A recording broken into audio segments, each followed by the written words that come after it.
Heads, heads. So last week when we were flipping to see whether or not the record for Sir James Winston, Ono, Bowie, Sinatra, Lenny, White, Lennon, whether it was going to be Frank Sinatra or Yoko Ono, it's heads. So we're going to do Frank Sinatra. Um, I don't actually think James listens to Yoko Ono anyway. So my first Frank Sinatra record is going to be the album In the Wee Small Hours from 1955. Now, I do sometimes listen to Yoko. For example, I listen to Yoko when I ask her how to pronounce names of Japanese statisticians like Akaike, Akaike, Akaike, Akaike Information Criterion, which is a metric you can use to judge statistical models. But you didn't come here for that. You came here to hear about a Frank Sinatra record. So, in the Wee Small Hours, released in 1955. I don't have it on physical formats. Back in the day, you could have gotten it as a single 12-inch record, two 10-inch records, or a set of four 7-inch records. The album had 16 songs on it, so each of your 7 inches would have four songs on it. Very popular, went all the way to number 2 on the chart. And this and some of the other popular albums in the mid 50s kind of helped popularize what was a fairly new format at that point of time, the 12-inch LP. 10-inch fell out of favor by the end of the 50s, and there's still, you don't see 10-inch records, new 10-inch records, all that often. This is one of the more famous albums of Frank's career. Rolling Stone magazine called it their 100th best album of all time in 2003, down to 282 by the year 2020. Now, I've never really considered myself, I've never seriously listened to Frank Sinatra.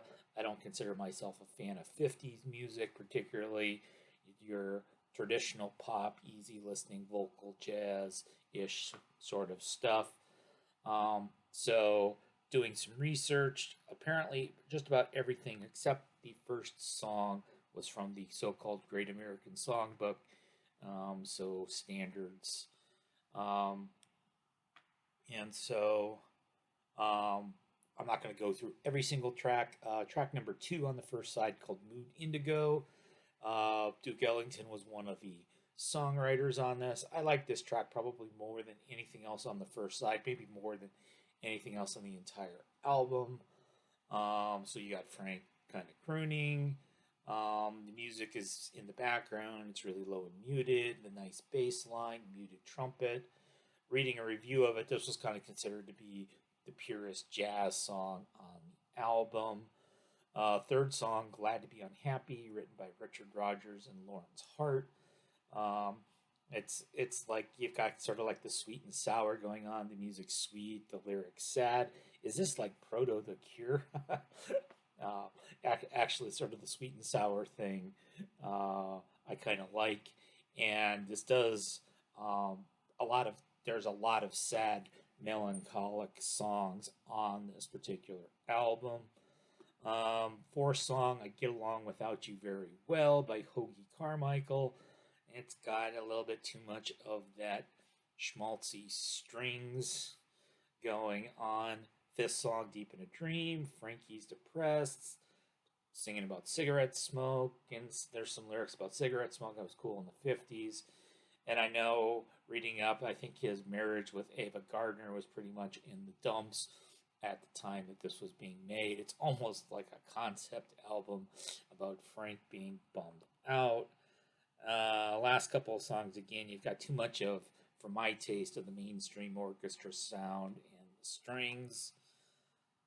Side 2, the first song on it is What Is This Thing Called Love, which is a Cole Porter song, probably the best song on this side.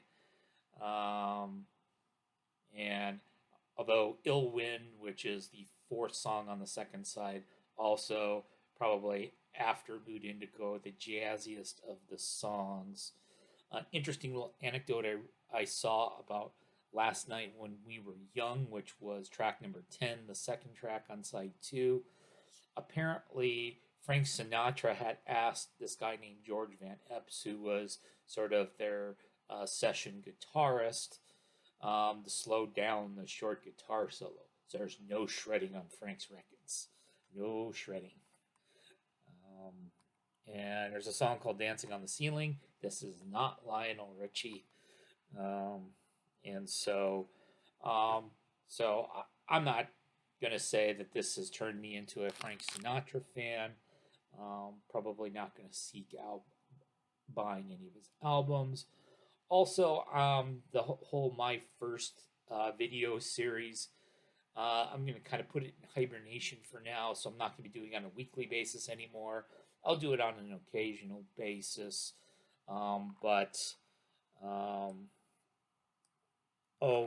And then what if I had done Yoko Ono rather than Frank Sinatra?